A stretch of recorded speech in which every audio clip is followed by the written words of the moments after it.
Mercedes F1's major upgrade to dominate at the Belgian Grand Prix. So we're going to be going through that in today's video. Make sure you like this video, and don't forget, if you want more Mercedes F1 content like this, don't forget to subscribe to the channel, hitting that red button down below. But let's get straight into today's story. So why Mercedes can bring update after update despite the budget cap. Despite a 140 million budget cap being put in place for the 2022 F1 season, teams have continued to bring upgrades to their cars throughout the campaign.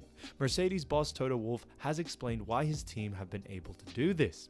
Toto Wolff has explained why Mercedes have been able to bring regular updates to their car despite a budget cap being in place. The cap was set at 140 million for the 2022 F1 season, and concerns were raised amongst the top teams earlier in the campaign about the struggles they could face in staying below this amount, particularly in light of a rise in inflation and increased freight costs. However, several outfits on the grid have contributed to develop their cars on a frequent basis, leading Wolff to share an insight into how the Silver Arrows have managed this.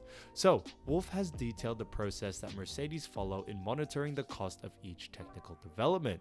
I can speak for us. We have a tracker with the financial engineers that keep track of every single process and every single component that is fitted to the single seaters, Wolff told the Italian edition of motorsport.com.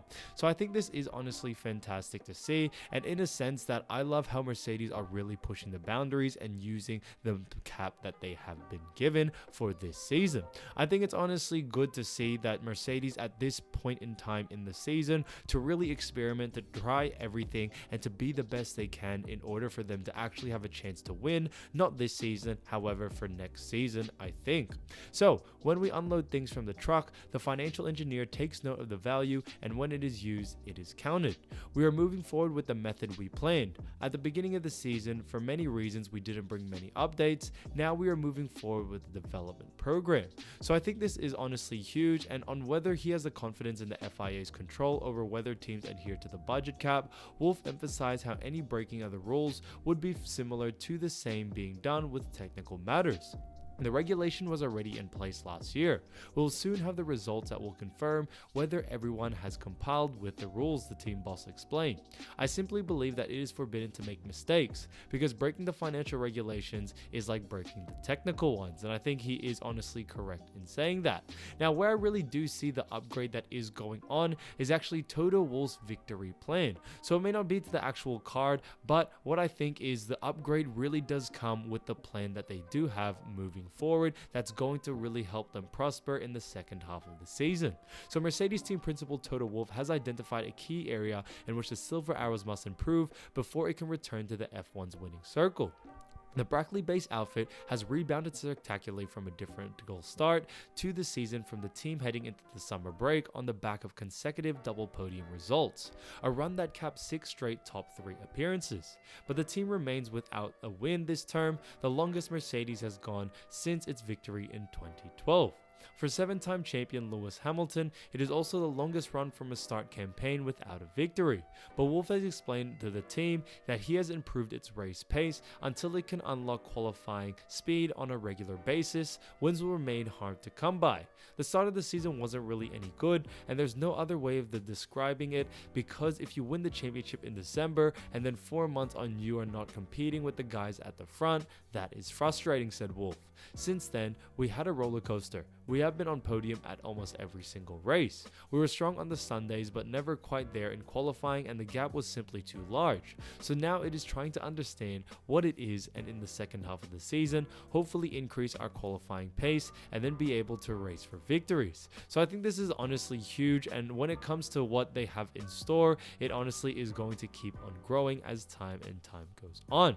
So Mercedes actually issue a warning to its rivals, and the reason why I say this is because Hamilton sends strong demand to Mercedes with details. So last F1 season, Lewis Hamilton battled for the end of the title. This year, the British driver is going through a complicated season, 6th in the overall standings. The Mercedes driver has already said goodbye to the Formula 1 title, but can still hope for podium finishes and perhaps even a win.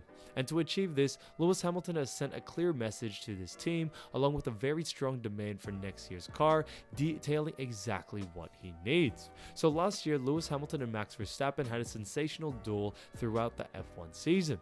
The 7-time world champion came back to a tie just before the start of the final Grand Prix of the season in Abu Dhabi, but failed to get past the Red Bull driver on the final lap. This year, however, it is completely different. While Verstappen is still going strong and is well on his way on his winning record for the consecutive World Formula One Drivers' Championship, Lewis Hamilton has been out for the running for a long time with a poor car and certainly at the beginning of the season, questionable driving prowess with the appearance of a demotivated number one for his team. So I do see the frustration that Lewis Hamilton does have to deal with, but that will come with time as the car continues to get upgraded. So it must be said that the 7-time world champions have had very difficult start to the season, noticeably because of the new regulations introduced by the FIA, a change that aims to cap the budget of the teams in order to reduce the gap between the different teams and tighten the race for the title. This has had a major impact on Mercedes car design.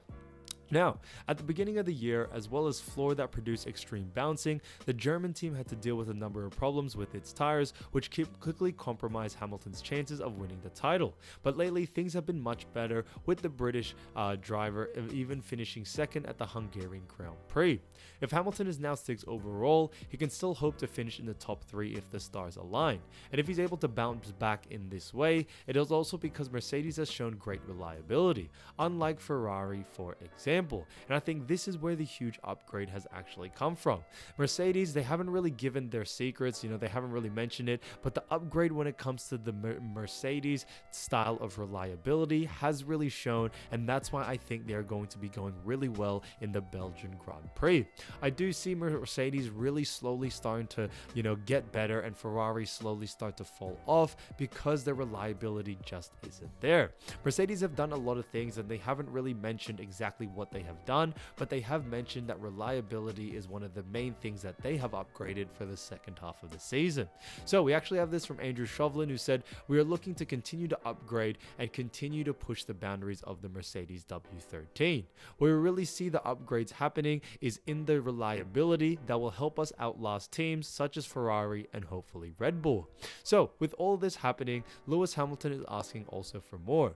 So we are still lacking performance. That's what is difficult. I think this car has potential, but we had to reduce the power to prevent bouncing. We have a very good reliability, but we can't depend on reliability forever to be on the podium. We really need performance, Hamilton told Finnish news channel via Play. So I think he is right in saying that. Hamilton is very, an experienced driver, and he definitely knows what not only the team needs, but what also the car needs and also the driver's needs. So I think he really does take that all into consideration when he's making these demands. So he also continued to say, "I really think there's potential to win races, and I hope every week that they find something that gives us a little bit more aero support without the hassle. It's a hard thing for the team to do, but nobody gives up. We have to admit that the others have done a better job. Their philosophy, whatever it is working well. We have to be aware of that and move on. We can't be stubborn and say, no, the way we do things has a right and it will work out, because we could wait for years. We have to be quick, concise, humble in our approach. I think we will be." And Lewis Hamilton, I think, is completely right. I honestly think you really need to adapt. Every season is very different. So obviously some seasons, especially with the FIA making so many changes, Mercedes can't stick to the ways they have always done it. They have to learn how to adapt, and they have to learn how to adapt to winning ways as well. So Hamilton, continuing on with this, also said, "The conversations behind the scenes, you know how the engineers are. There's a lot of pride in everybody's work, and that's legitimate. I really hope we can get this win this year. I really believe in it, but a win is not enough for us. That's not what we work for. Hopefully we'll be in a good position for next year. At the moment, when I talk to the team, I tell them what I do want and what I want next year for this car, and I'm trying to show them the way to make sure they deliver that next year." So I do love how Lewis Hamilton is being very, sturdy with what he actually wants. I think that's what the Mercedes team needs in order to give him the greatest car possible and the best chance for Mercedes moving forward. forward. So bringing back to Toto Wolff was actually cautious over Mercedes' progress. So Toto Wolff has refrained from declaring Mercedes is back in the fight with Red Bull and Ferrari despite a recent upturn in results. Mercedes endured a torrid start of the season with the team suffering from porpoising and other bouncing phenomena more than its rivals, hampering its outright performance as it searched for answers. Although locking pace to Red Bull and Ferrari, Mercedes has scored the same number of podiums as the latter and trails the Scuderia by just 30 points in the Constructors' Championship. The Silver Hours improvement have been highlighted by a run of 6 consecutive podium appearances headed into the summer shutdown, with Lewis Hamilton and George Russell both in the top 3 in France and Hungary. Russell also shone in qualifying in Budapest, taking a maiden F1 pole position. Despite maintaining a constant presence towards the front of the field, Wolff stopped short of declaring Mercedes as being back in contention for race wins. Asked if the performance in Hungary was related to the tricky situations, team principal Wolff said, I don't know what to say. Suddenly we are right back in the game now and can win races, because I don't think that is the case. We landed well in Budapest on Saturday and we reaped the results, but I don't think we are close enough to Ferrari and Red Bull to really fight them as of yet. But lots of learning, and it is important to get wrong also. So I also love on Toto Wolff's actual mentality toward this. I love how he's not getting too cocky, too arrogant about where they have been going so far. I think they really do have their set out on Belgian Grand Prix. That is going to be a very, very good Grand Prix coming back from the season break. I know a lot of you have been messaging me in the comments, I can't wait any longer for the season to start again, or for the mid break to be over. Guys, we are literally almost there at the end of this, guys. The Belgian Grand Prix is actually happening on the 28th of August or 27th of August, depending on your time zone. So it is happening very, very soon, guys. Don't be worried about it. It is coming back, in just under 15 days. So, we are going to see a lot of great things from Mercedes, I think, coming back the second half. And I do think that what they have in store is honestly going to surprise a lot of us. And I could see a lot of more double podiums happening very, very soon. So guys, let me know down in the comments what you think. Thank you so much for watching. And yeah, I'll see you soon. Peace.